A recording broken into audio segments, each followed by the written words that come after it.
Hi, I'm Roger Montgomery from Montgomery Investment Management, and welcome to this week's Video Insight.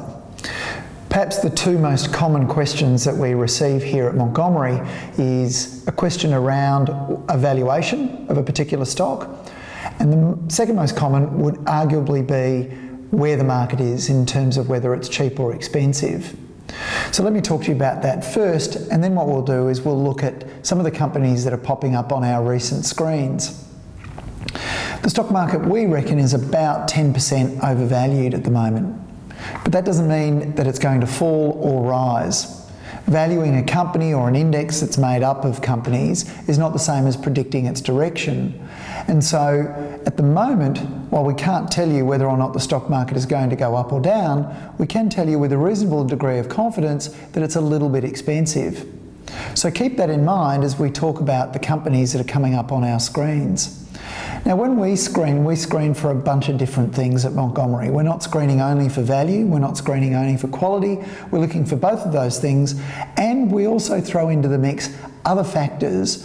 One of them is unusual price movement that draws our attention to a particular stock. With that in mind, I thought I might go through at least some of the top 25 companies on our list of a couple of hundred that we look at each week on every new scan. At the top of the list at the moment, we still have a high number of mining services businesses. So companies like Macca, Decmil, NRW Holdings and Monadelphous make the list. But we're not interested in those at the moment.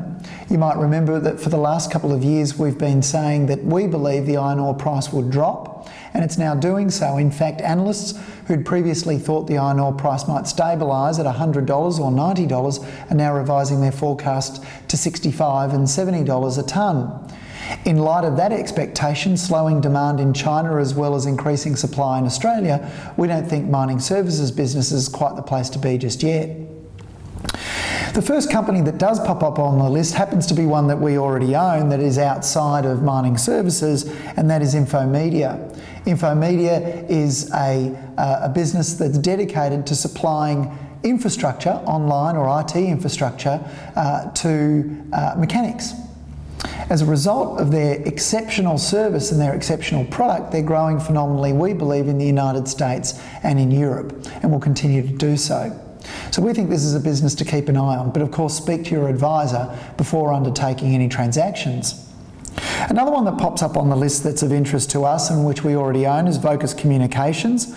Another one is Certex Medical, Magellan Financial Group, both Certex and Magellan we own, and CSL. Further down the list, Ramsay Healthcare gets a mention as well in the top 25. There are a couple of other companies that might be of interest to you but aren't of interest to us, and that is Corporate Travel Management. We think it's simply too expensive.